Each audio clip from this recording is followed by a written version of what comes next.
Samedi 1er mai, bienvenue à tous dans le 20h de Tweet TV, une session d'information qui sera principalement dominée par la célébration de la Journée internationale du travail. Voici donc pour vous les titres.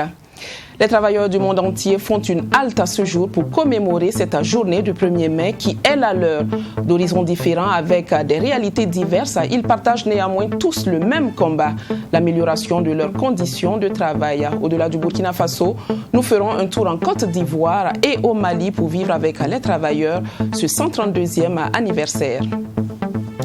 Électricité au Burkina Faso, les choses ne s'arrangent guère.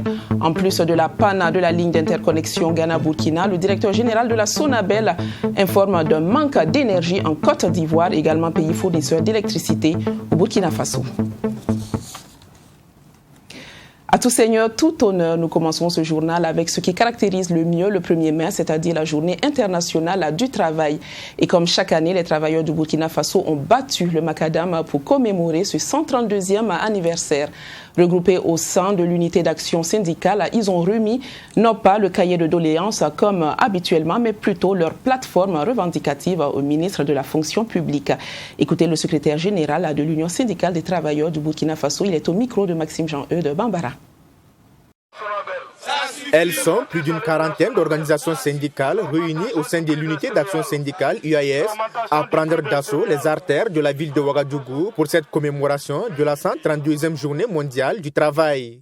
Journée qui rappelle le sacrifice des ouvriers de Chicago et qui se veut l'expression de la gratitude du monde du travail à ces pionniers qui, après de grandes luttes, ont marqué le 1er mai de leur saut.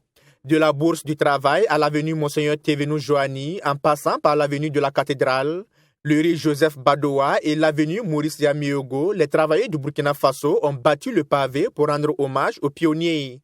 En lieu et place du cahier des doléances, c'est avec amertume que ces derniers disent transmettre une plateforme revendicative au gouvernement représenté par le ministre de la fonction publique, du travail et de la protection sociale. Notre amertume, vous le devinez, est liée à l'état du dialogue social dans notre pays ces dernières années. Nous notons que la dernière rencontre gouvernement-syndicat date de 2017 et c'était au compte de l'année 2016. Certes, en 2017, nous avons légitimement posé un préalable qui portait sur la mise en œuvre d'un engagement relatif au règlement de la question de l'UITS sur les primes indemnités de travailleurs du privé et du para-public. Cependant, depuis 2019, nous avons exprimé notre disposition à prendre part à la rencontre. Malheureusement, à diverses reprises, le gouvernement a annoncé la programmation de la rencontre sans lui donner de suite, malgré nos réponses favorables. À travers cette plateforme revendicative, l'unité d'action syndicale interpelle donc le gouvernement à reconsidérer son management du dialogue social. La plateforme revendicative remise au ministre en charge du Travail comporte 29 points, dont entre autres le relèvement du SMIC à au moins 60 000 francs, le relèvement des salaires des travailleurs du privé, le relèvement des pensions des retraités et la facilitation d'octroi de prêts en faveur des retraités à un taux d'intérêt de 2% au maximum. Monsieur le ministre, vous-même, vous êtes un potentiel retraité. Baisse des prix des hydrocarbures, révision de la structure des prix des hydrocarbures, baisse des prix des produits de première nécessité et contrôle effectif des prix de la qualité des dits produits. Retour à l'ancien système de tarification appliqué par l'ONEA. Des revendications qui, pour le ministre Seni Ouedraogo, seront transmises à qui de droit. Je suis particulièrement heureux de recevoir donc la plateforme revendicative qui synthétise les préoccupations légitimes de l'ensemble des travailleurs de notre pays. Je voudrais enfin vous rassurer que vos doléances seront transmises à qui de droit et ce jour même le directeur de cabinet du Premier ministre, comme vous avez pris le soin de nous faire plusieurs copies, se chargera de transmettre donc à qui de droit ces doléances qui feront l'objet d'examen avec la plus grande attention de la part du gouvernement. Et comme l'on pouvait s'y attendre, les marcheurs ont également exprimé leur mécontentement face aux coupures jugées abusives et aux factures salées de l'UNEA et de la Sonabel. L'unité d'action syndicale exige par ailleurs du gouvernement le respect des libertés syndicales, notamment les conventions 87 et 98. Même scénario observé dans la ville de Sia. Les travailleurs ont commémoré cette journée de 1er mai par une marche débutée à la Bourse du travail de Bobo-Dioulasso, direction gouvernorat, pour la traditionnelle remise de déclaration. Le point avec Joseph Koudgou.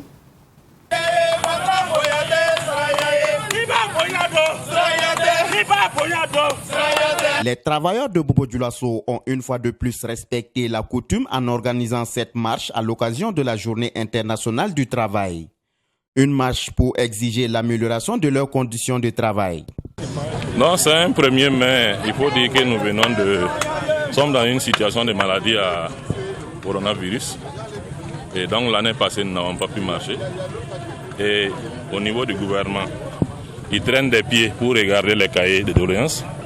Donc le 1er mai que nous célébrons aujourd'hui, c'est pour en tant que tel rappeler à l'ensemble des travailleurs ce jour d'abord. Et rappeler aussi au gouvernement que nous avons des revendications qui sont posées sur les tables et qu'ils doivent les examiner. En réalité, il y a les conditions de vie et de travail, il y a les conditions de vie au niveau des populations, il y a l'appurement du passif, il y a les crimes économiques, il y a les crimes de sang. Donc c'est un ensemble de documents qui se trouvent. Cette marche du 1er mai a débuté au siège de la Bourse du Travail pour se terminer au gouvernorat où les autorités ont reçu la déclaration des mains du secrétaire général de la Confédération générale des travailleurs. Une déclaration qui met l'accent sur 2 points, à savoir l'éducation et la santé. Regardez, nous sommes dans une situation de reproduction des classes. C'est-à-dire que l'école publique, elle est l'école des pauvres. Et l'université est devenue un luxe. Alors que, comme nous l'avons dit d'ailleurs à M. le commissaire, il appartient à une génération qui allait à l'université grâce à notre peuple. Et que logiquement, aujourd'hui, nos enfants doivent être dans les meilleures conditions par rapport à nous. Alors que nous avons effectivement étudié dans de très bonnes conditions. Je dis bien dans de très bonnes conditions.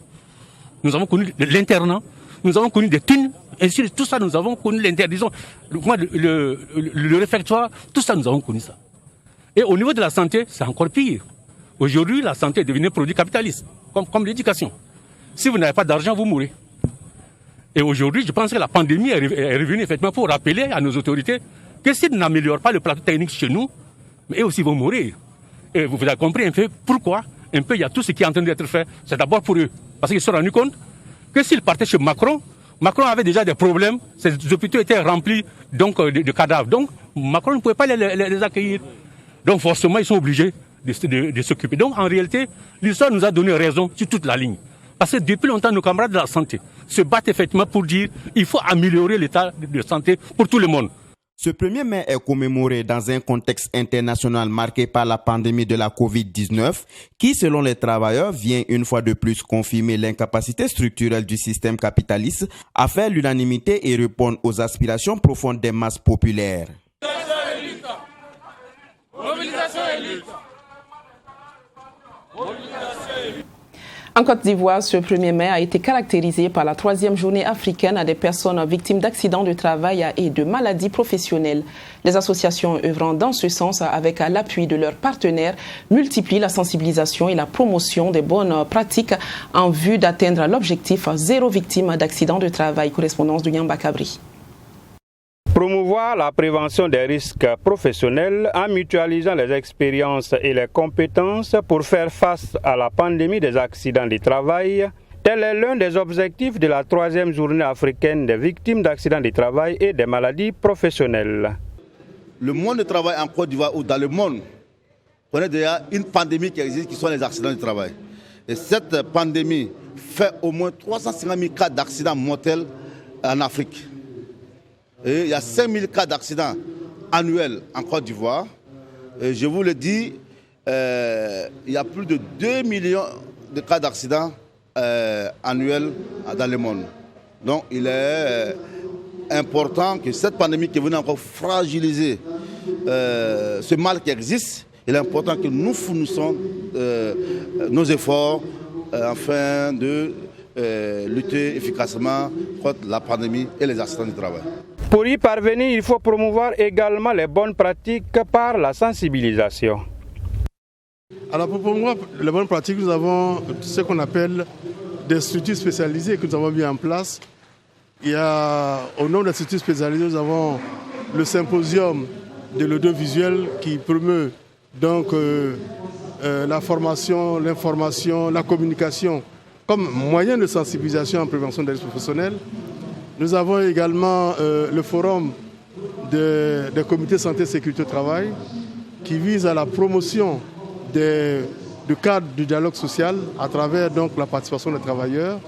Les résultats sont encourageants par une baisse notable des accidents, mais l'émergence des maladies professionnelles nécessite davantage d'attention. Malgré l'accroissement de la population des travailleurs, nous avons quand même une baisse notable des accidents. Mais à côté des accidents, nous avons une émergence des maladies qu'on appelle des maladies professionnelles. Or, les maladies professionnelles sont des maladies qui ont un temps de latence, qui se mettent en œuvre, qu'on découvre très tard, au bout d'une certaine période d'incubation. Alors, dans ce cadre-là, toutes les maladies émergentes et les risques émergents doivent être tracés, suivis, et c'est dans ce cadre-là que nous accentuons donc la promotion, nous accentuons la sensibilisation et les contrôles. En déplorant plus de 350 000 cas d'accidents du travail mortels en Afrique et plus de 5 000 cas en Côte d'Ivoire par an, la Fédération ivoirienne et africaine des victimes d'accidents du travail et des maladies professionnelles se donne pour mission la sensibilisation en espérant un accompagnement des gouvernements à l'endroit des personnes qui ont perdu leurs emplois du fait de leur handicap et de la Covid-19. Au Mali, pas de manifestation du 1er mai pour la deuxième année consécutive à coronavirus oblige.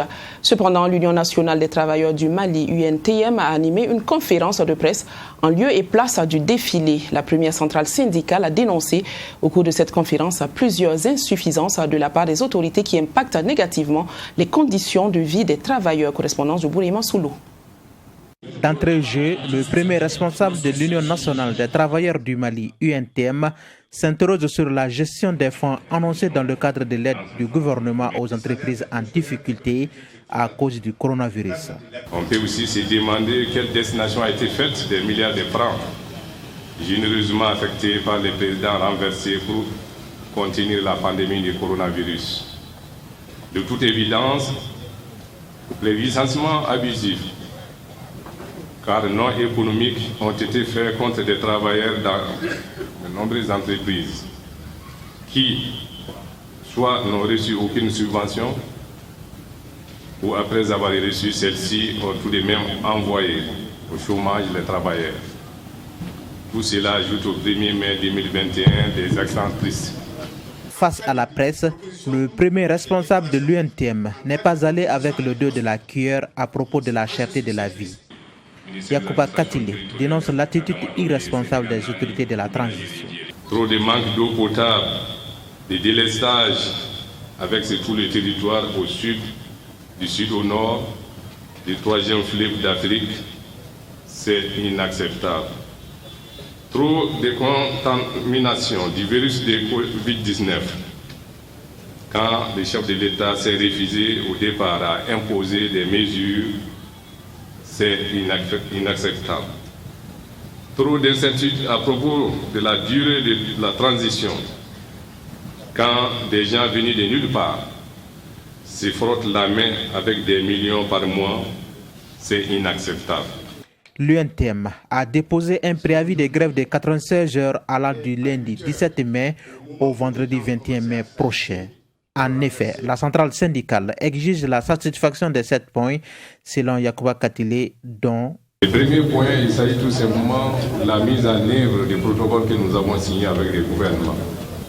Les 6 points nouveaux que nous avons au niveau de l'UNTM, ça c'est la situation de la Comatex du Mali à Sévou, Comatex SA, qui aujourd'hui est dans la ligne de liquider, en tout cas liquider, s'il y a un redressement judiciaire, s'il y a une reprise, que l'État puisse vraiment reprendre la Comatex afin de sauver les milliers de travailleurs, etc. à ces niveaux. Si les 7 points de revendication ne sont pas satisfaits d'ici le 31 mai, l'UNTM se réserve le droit d'aller en grève illimitée à partir du 31 mai prochain. Selon les observateurs, le Mali connaîtra une nouvelle grogne sociale après ces mois de Ramadan. Tant plusieurs syndicats et regroupements politiques, dont le M5 RFP, dénoncent la mauvaise gestion du pays par les nouvelles autorités. Les jours passent, mais les coupures d'électricité demeurent tout aussi présentes au Burkina Faso. Vous êtes nombreux à vouloir comprendre à quel niveau se situe le nœud. Le directeur général de la Sonabel vous donne une explication. Face à la presse ce matin, Baba Ahmed Koulibaly évoque un problème avec le Ghana, mais aussi avec la Côte d'Ivoire. Bien entendu, il sollicite la compréhension et l'indulgence des abonnés de la Sonabel que vous êtes. Abdoulrahim Magnini. Hier, on a eu un déclenchement général du réseau de Côte d'Ivoire et du réseau du Ghana. Déclenchement général de ces deux réseaux. Personne ne prévoyait qu'il y aurait eu un déclenchement général dans ces réseaux. Après le secrétaire général, c'est le tour du directeur général de la Sonabel de faire face à la presse. Le pays continue d'enregistrer des délestages et le directeur général explique que cette situation est indépendante du Burkina Faso. La Côte d'Ivoire et le Ghana, qui fournissent près de 70% de l'énergie du Burkina, connaissent des difficultés, chose qui impacte le Burkina Faso. Et ces problèmes sont imprévisibles, donc difficile de prévoir un calendrier de délestage. À l'approche de la saison, chaude, qu'est-ce qu'on fait? On consulte tous ces partenaires pour qu'ils confirment la puissance qu'ils peuvent nous livrer. Et cela a été fait. Ils ont confirmé. Mais ils ont confirmé sans savoir qu'ils allaient avoir des pannes. Et si ces pannes arrivent, ils essayent de trouver des solutions. C'est dans cette situation nous sommes. Ils ont tourné sur les centrales hydroélectriques. Ils ont eu des difficultés sur ces centrales. Et ça s'est répercuté maintenant sur nous. Aujourd'hui, du côté ivoirien, ce que nous attendions pour cette pointe de 100 MW, on ne l'a pas. Nous avions hier 30 MW au lieu de 100. En ce qui concerne la production interne, les machines de la Sonabel tournent en plein régime, mais ne peuvent pas combler le déficit de l'importation. La centrale de Kosodo, qui devrait permettre de juguler le problème, est toujours en cours de réalisation parce qu'impactée par la pandémie à coronavirus. Il faut noter qu'en interne, il était prévu que la nouvelle centrale de Kosodo de 50 MW vienne renforcer notre capacité de production durant cette période de pointe. Malheureusement, le chantier a subi, comme d'autres chantiers, les aléas de la Covid-2019. Donc les travaux, au lieu d'être terminés pour que l'on puisse l'utiliser durant cette pointe, ne sont pas terminés à cause de la Covid. Il y a eu un arrêt de chantier. Donc cette centrale est aujourd'hui pas fonctionnelle. Si elle était là, nous aurions eu 50 MW supplémentaires pour l'exploitation durant cette période de pointe. Le quatrième événement, c'est la centrale que nous avons en location, qui fait aussi 50 MW. Cette centrale aussi de location a un fonctionnement, a des difficultés techniques de fonctionnement. Ce qui fait qu'elle n'arrive pas à fournir toute la production que nous attendons. Donc tout cela mis bout à bout, nous abordons donc cette pointe avec près de 200 MW de moins que les prévisions. Le directeur général de la Sonabel rassure les populations qu'il y a espoir que la situation soit très vite résolue au niveau des deux pays fournisseurs. Il ajoute que des travaux sont en cours afin qu'à partir de cette année, ce genre de problème ne se pose plus. Il s'agit de la construction d'une ligne de 300 MW du sud au nord du Ghana et des travaux de l'interconnexion entre les pays de la sous-région. Assise nationale sur l'éducation, les préparatifs se poursuivent.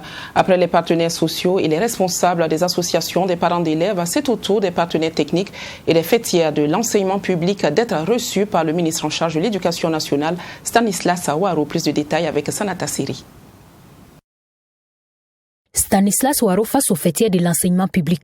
Objectif, informer ces acteurs du déroulement des assises nationales sur l'éducation et recueillir auprès d'eux des suggestions et orientations pour la bonne tenue de ces assises nationales. Il s'agit de l'Union nationale des établissements privés laïcs, la Fédération des églises et missions évangéliques, le secrétariat de l'enseignement catholique et la Fédération des associations islamiques. Nous avons positivement apprécié cette démarche-là du ministère qui a consisté à nous appeler pour nous donner des informations relativement au projet d'assises sur l'éducation. Nous avons exprimé au ministre et à ses collaborateurs notre satisfaction parce que vraiment pour toute société, toute structure qui veut aller de l'avant, il faut à certains moments qu'on s'asseye et que l'on voit ce qui marche, ce qui ne marche pas pour pouvoir aller de l'avant. Et je crois que la démarche est une très bonne démarche. Ça va nous permettre de nous asseoir et aller de l'avant en matière d'éducation. Parce que comme tout le monde le sait, lorsqu'on parle d'éducation, on parle de la vie de la nation. Une nation qui ne prend pas en considération son éducation est une nation qui va être appelée à mourir. Et je crois que c'est une très bonne démarche. Dans l'après-midi de ce 30 avril, ce sont les partenaires techniques et financiers de l'éducation nationale que le ministre a reçus pour le même ordre du jour. Occasion pour lui de présenter l'état des lieux du système éducatif burkinabé, tout en rappelant l'urgence de la tenue de ces assises nationales sur l'éducation. Et donc, c'est des partenaires qui connaissent bien le milieu éducatif, qui connaissent nos préoccupations.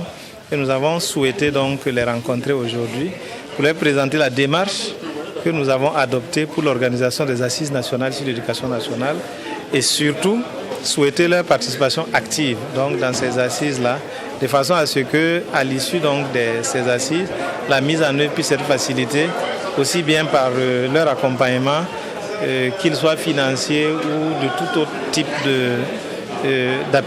autre type d'appui. Et les partenaires techniques et financiers d'apprécier cette démarche du ministère en charge de l'éducation qui consiste à associer l'ensemble des acteurs dans le sens de l'amélioration du système éducatif du Burkina Faso.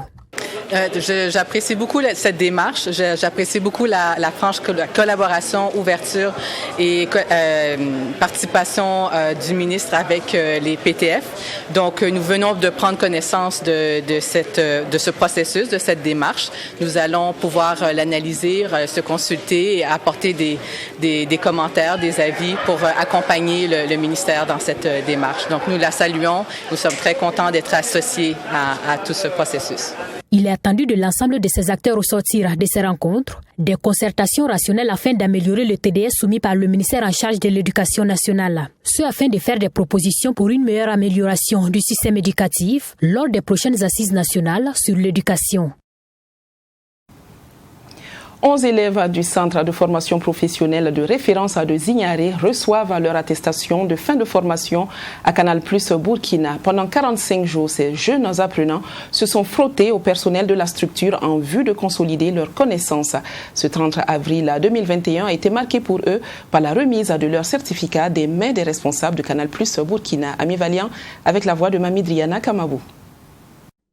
Ils sont au total 11 élèves du centre de formation professionnelle de référence de Zignaré, toujours en formation, à bénéficier d'une formation de plus de 2 mois à Canal+ Burkina. Ce stage qui avait pour but de renforcer les capacités de ces élèves avant les examens au niveau du centre a été une réussite selon le directeur général de Canal+ Burkina. Une formation qui a aussi et surtout permis de mettre à nu le niveau réel de ces élèves. Ce qui fonde ma satisfaction, c'est les résultats. On a des apprenants qui ont travaillé avec nous, ce sont des jeunes qui sont encore scolarisés et qui pourtant ont fait un travail exceptionnel, un travail presque de technicien senior.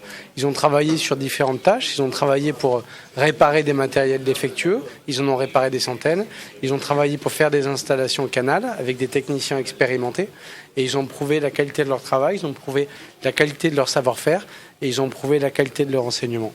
Donc vraiment, bravo à tous, bravo à eux, c'était un plaisir, c'est une grande satisfaction de voir le résultat qui a été accompli. Le directeur général du centre de formation professionnelle de référence de Zignaré a pour sa part remercié l'ensemble du personnel de Canal+ pour les connaissances transmises à ces jeunes apprenants. Il a par la même occasion souhaité que ce lien de coopération qui vient de débuter puisse s'inscrire dans la durée. Je suis d'autant comblé parce que c'est un projet que nous avons de pouvoir faire en sorte que les jeunes puissent déjà aller en entreprise. Ça, c'était un défi. Dieu merci, ça s'est réalisé. On devrait placer 448 stagiaires dans les entreprises du pays. Le défi était grand, mais avec l'appui des entreprises comme Canal+, nous avons pu le faire. Le deuxième niveau de satisfaction, c'est les résultats qui ont été atteints, comme l'a dit le DG de Canal+. En plus d'avoir accepté, ils ont constaté la qualité de ces jeunes-là. Ils leur ont apporté un plus et ils sont prêts à les accompagner pour la suite.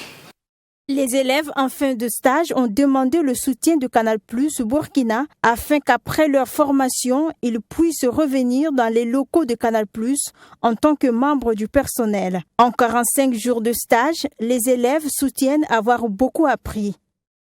Savoir comment se comporter devant les clients, à diagnostiquer et recycler les décodeurs et les télécommandes défectueux.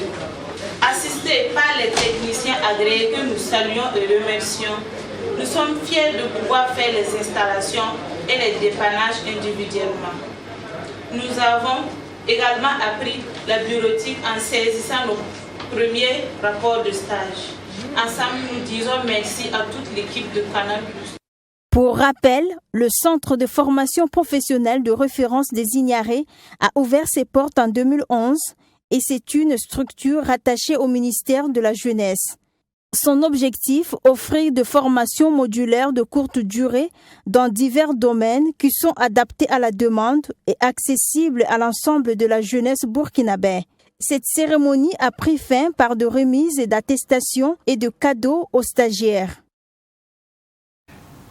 La Fédération des associations islamiques du Burkina a organisé une rupture collective de jeunes le 30 avril dernier à son siège à Ouagadougou. Un moment de partage entre fidèles musulmans autour du thème Ramadan et réconciliation nationale à occasion d'appeler les musulmans à cultiver la paix et la cohésion. Abdoulaye Magnani.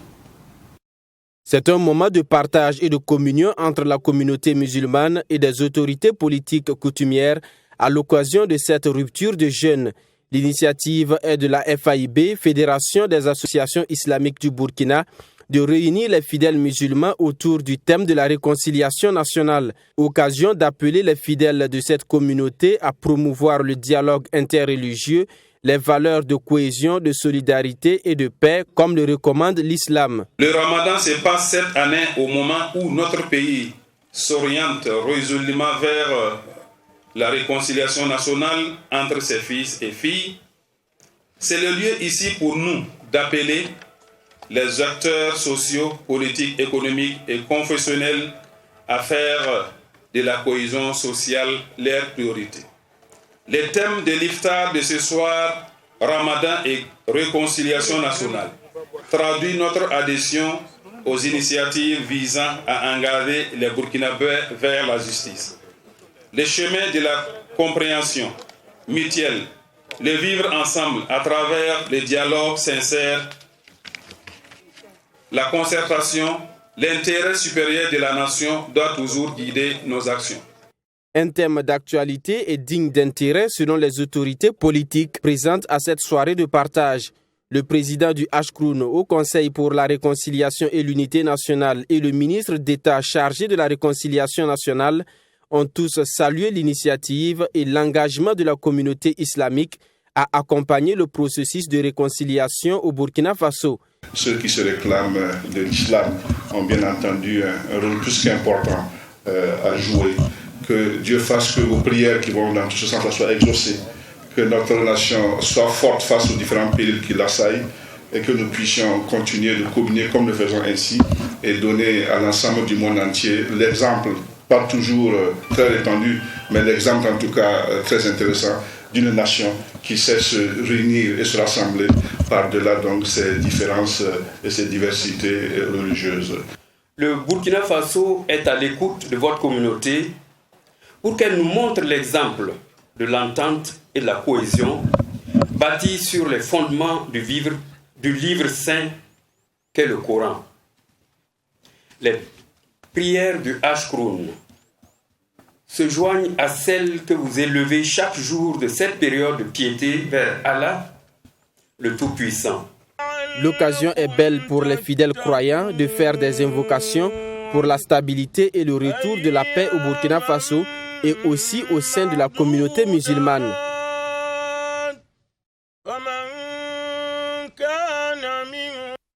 S'il y a bien un arbre dont les vertus ne sont plus à démontrer selon plusieurs médecins, c'est bien le moringa. Encore appelé arbre du paradis ou l'arbre de vie selon les pays, le moringa est présent partout dans le monde entier, mais majoritairement en Afrique, en Asie et en Amérique du Sud. Au regard de tous ses bienfaits sur la santé humaine, une maison lui a été dédiée au Burkina Faso. Abdulrahim Tapsoba et Marie Ango ont bien voulu y faire un tour pour la découvrir pour vous. Il est le produit phare de certains magasins bio et c'est le cas dans cette maison où il s'est fait une place de choix. Le moringa, encore appelé Arzantiga au Faso, est un indispensable dans la vie de l'homme selon les médecins. Ici, nous sommes à la maison de cet arbre aux multiples vertus, aussi appelé l'arbre miracle. Le fervent promoteur de la maison du moringa est le Français du nom de Philippe Arnold, qui se revendique burkinabé et principalement d'Agara avec le nom Tibaria Somé. Il se présente surtout comme un ambassadeur du moringa dont il vante les vertus. Alors l'idée, c'était de donner une maison à ce moringa parce qu'il le mérite et de montrer que c'est sous diverses formes qu'on peut en profiter. C'est-à-dire les produits à manger, les produits en complément alimentaire, les produits cosmétiques, les produits de confort. Et voilà, donc c'est cette variété qui fait qu'aujourd'hui on a une telle gamme, je pense pouvoir dire qu'elle est unique au monde et avec des produits aussi uniques et inédits. La plante la plus importante de l'histoire de l'humanité, selon Tibaria Somé et ses associés, qui utilisent ses vertus curatives et nutritionnelles pour renforcer le bien-être intérieur comme extérieur. Dans cette salle se pratique le massage avec des produits essentiellement à base du moringa. Un salon d'esthétique et de massage dénommé Maria Center. Le moringa, c'est la plante qui est l'ami de Dieu, l'ami de l'homme, je veux dire, de l'homme. Parce que les bienfaits du moringa sont vraiment larges, quoi. Bien pour la peau et bien pour l'organisme. Nous utilisons le moringa pour les soins corporels en tant que gommage du corps. Voilà, aussi pour les soins du visage. Et aussi, on utilise l'huile pour le massage qui fait vraiment du bien à la peau. Voilà. La maison du moringa comprend également un cabinet de consultation médicale en naturopathie. Des conseils en alimentation, en hygiène de vie, avec Madame Constance Tiendrebeogo, une des associées de Tibaria Somé et de la Maison du Moringa. Selon elle, le moringa est efficace dans la prévention. Le moringa a d'innombrables vertus, mais ici dans le cabinet, je l'utilise surtout pour mes patients qui souffrent de diabète et d'hypertension artérielle. C'est essentiellement cela. Pour ceux qui sont déjà malades et pour ceux qui ne sont pas malades, c'est pour justement les empêcher d'être malades à cause des nombreux nutriments que le moringa a. Ça a énormément de vertus. Le moringa, un vrai couteau suisse thérapeutique dont tout peut être consommé. Des feuilles aux racines en passant par les tiges, le moringa renforce le système immunitaire du corps. Par conséquent, il est efficace dans le traitement contre le Covid-19, soutient Tibaria Somé. Le premier auxiliaire pour lutter contre ce genre d'infection, c'est l'immunité. Et le moringa, avec toutes ses composantes, il est, alors cette fois, scientifiquement prouvé pour être vraiment un boost, un soutien très fort d'une immunité, elle aussi très renforcée, ce qui permet effectivement, certainement en tout cas, si on est atteint, et j'en ai été, de ne pas du tout avoir de forme grave, malgré l'âge, malgré etc. À la maison du moringa, il y a plus de 60 produits dérivés de cette plante. Le produit qui rend fier Tibaria Somé est ce jus de moringa. Le moringa est connu en Inde il y a des milliers d'années et importé en Afrique il y a moins d'un siècle. Mais la première étude scientifique a été réalisée en Afrique, précisément au Ghana, il y a une 30aine d'années selon Philippe Arnold alias Tibaria Somé, le Dagara. Mais voilà, de quoi faire de cette plante son allié santé donc pour toute la vie. Et puis c'est la fin de cette édition. Je vous laisse admirer ce champ de canne à sucre qui s'étend à perte de vue comme bien d'autres dans la région de Banfora. Ces champs sont irrigués de manière industrielle à l'aide des pipelines ramenant l'eau des cascades. Simplement magnifique. Excellent week-end à tous. Je vous retrouve la semaine prochaine. Bonsoir.